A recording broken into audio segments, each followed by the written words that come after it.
নতুন মাত্র 3 দিন এখানে আসছি আমি। এটা প্রোডাক্ট আগে দিচ্ছি, আমি এখন কিসের প্রোডাক্ট এবং এই প্রোডাক্টের কাজ কি? চর্মরোগের প্রোডাক্ট। এটা হচ্ছে আপনার আগে ছিল এরকম, পরবর্তীতে এটা আমাদের বাতিল করা হয়েছে, কিন্তু এখনো পর্যন্ত উঠায়নি। কিছুদিন আগে জনপ্রিয় এক ভক্ত অভিযোগ করেছিলেন যে তার কাছে ভেজাল এবং নকল ঔষধ বিক্রি করা হয়েছে, যেটা বিদেশি নাম কিন্তু আসলে বিদেশি না, এটা নকল পণ্য এবং ভেজাল পণ্য। এর পরিপ্রেক্ষিতে ওই অভিযোগকারী যে কোম্পানির নাম ব্যবহার করে ঔষধটা বিক্রি করা হয়েছে, ফিলিপিনের একটা কোম্পানি অ্যাপেক্স ফার্মা, ওখানে যোগাযোগ করা হলে তারা বলে দেয় যে এই ঔষধ তাদের একটা ফেক প্রোডাক্ট। আমরা এই অভিযোগ পাওয়ার পর আমরা এই লাস্ট ফার্মাকে আমরা নোটিশ করি এবং তাদেরকে আমরা ধরে আমরা তা দেখি যে এই নকল ঔষধ তারা এখনো বিক্রি করতেছে।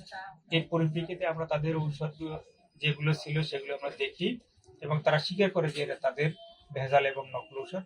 আমরা এর প্রেক্ষিতে আমরা ভোক্তা অধিকার আইনে বিভিন্ন ধারায় আমরা তাদের 5 লক্ষ টাকা জরিমানা আরোপ করেছি।